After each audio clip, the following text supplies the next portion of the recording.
you're the type of person that just says, no thanks to slide outs, I don't want one more thing to take care of, I don't need the extra weight, I don't need the extra cost, I just want a simple camper. Here you go, 4,450 pounds, got a nice little Summerlin for you. And this message is to the previous owners of this RV. Holy crap, you know how to keep a camper. I mean, just in fantastically good condition. You can tell that this isn't a case of like, sometimes I'll see an RV come in down here at Advantage One where somebody, like, they cleaned it right before they brought it to us, and I can spot that stuff because there's always little corners that they didn't take care of.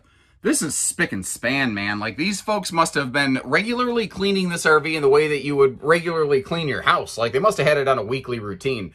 Now, back here, you got this giant U-dinette. In the front, you've got a walk-around camp queen bed.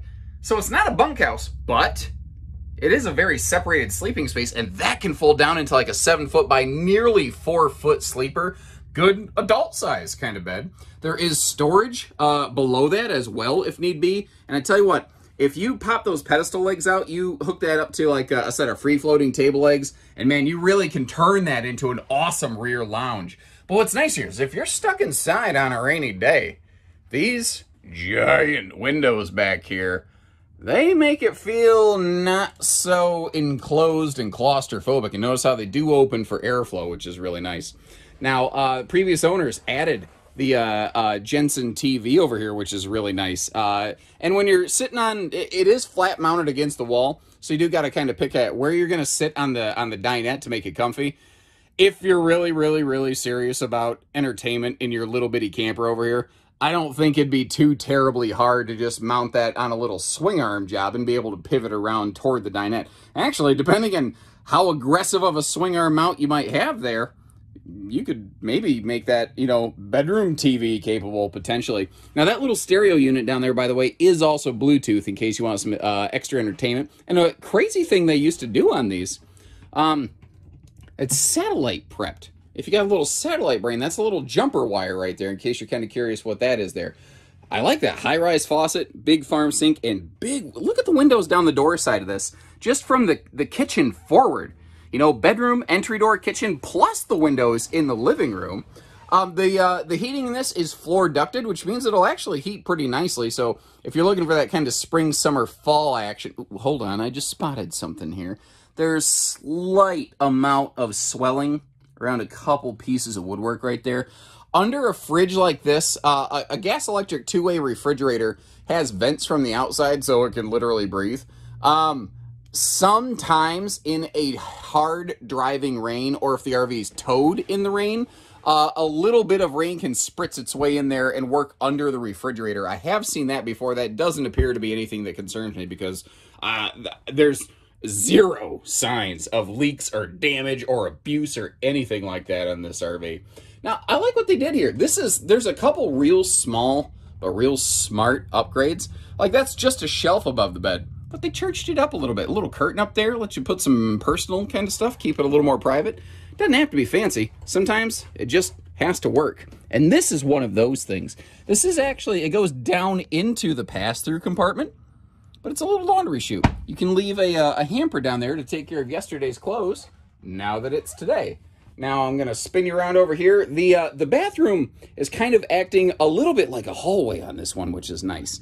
Because, first of all, it's right by the entry door. And with no slides, there is no such, like, it's always road mode. There's no, like, okay, now it's in road mode, now it's in camp mode kind of thing in this RV. It always works no matter what you're doing.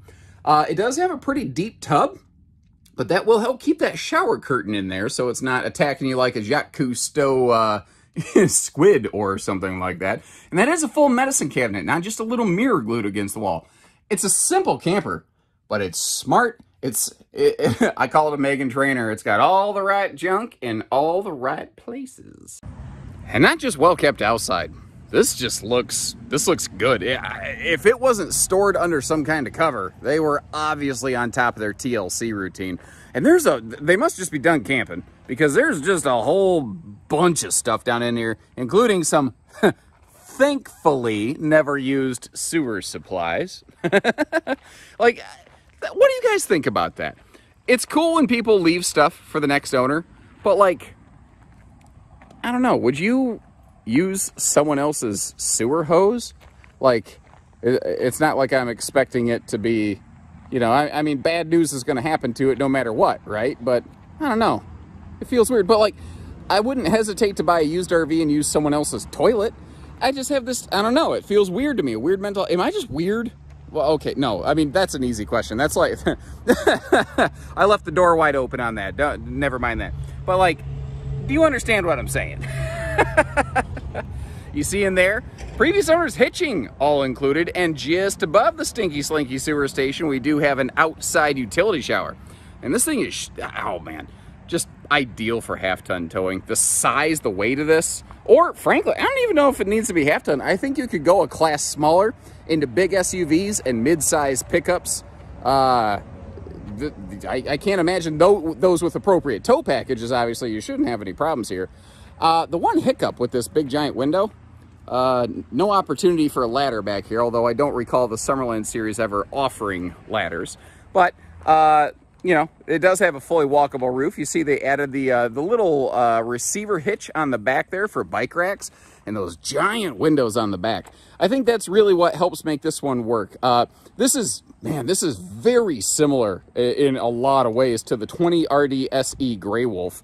And pretty close to a 212 J-Flight, but closer to the Grey Wolf due to the fact that it does have that giant rear U-dinette instead of the separate small dinette and sofa like the J-Flight.